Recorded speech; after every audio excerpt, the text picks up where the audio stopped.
What's going on, everyone? Kyle from Colossus Fitness. Today I'm going to be walking you through how to do the hip abduction machine.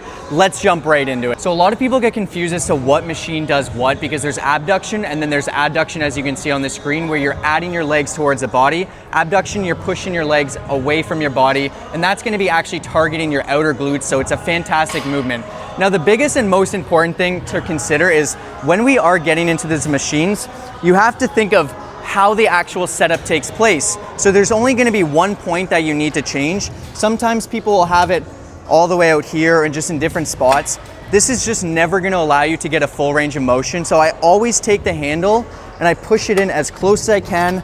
I lock it in here and then I jump right into the machine, however you see fit. Sometimes it is a bit uncomfortable when you're crammed in here, but I promise you it allows for a better range of motion. Next up, you're gonna basically just set a weight where you can comfortably handle, right?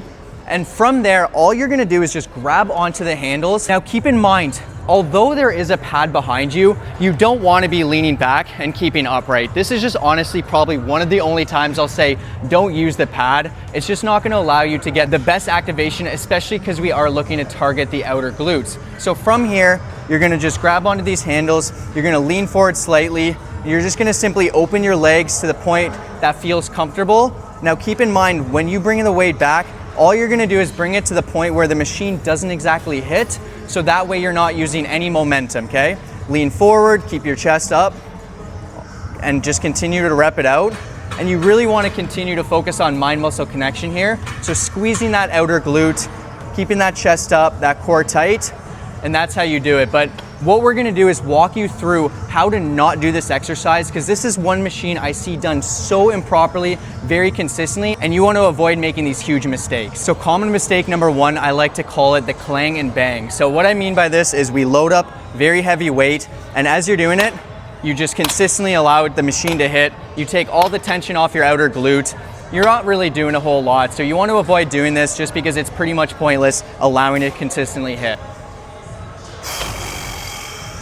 So this is common mistake number two, the Tommy texter. For some reason, the second people sit on these machines, they think that it's the machine to just take out their phone, to scroll reels, to text. Once again, you're here to work out. If you're watching this video while you're on this machine, I'm okay with that. Smash that like button if you are. But aside from that, you just want to make sure that you're not wasting your time just scrolling, because this movement is a great movement, especially when you're intentional and when you really focus on mind-muscle connection. It's absolutely fantastic. But before I do that, I have a free gift for you. I've put together a free personal trainer in your pocket with 70 exercises. When you go into the gym, you can just scroll and make sure you're doing everything perfectly. All you have to do is head over to my Instagram, Colossus Fit, COLOSSUSFIT. Message me guide, I'll send that right over, no strings attached. I promise you don't want to miss out on it. It's completely free. And last but not least, this one's not as common, but it's just a poor range of motion. So once again, when you are doing this, leaning forward, you want to make sure that you push all the way out to the point where it's a little bit uncomfortable and bring it all the way back in. All the way out, all the way back in. So a lot of times people will load on weight that's a little bit too heavy for them, and they'll simply just kind of go like little partial reps, which can give you a nice little burn, but it's not going to give you the most out of this exercise, so stop doing this. And that's all I have for you today. I really hope this video was valuable. I'll make sure to do a part 2 with the adductor machine, because it's a very different movement, but also at the same time very similar. Smash that like button, and once again, head over to the Instagram, Colossus Fit. Send me a message with the keyword guide. I'll send that right over, no strings attached. And thank you so much for spending time with me today. We'll see you in the next episode. Peace.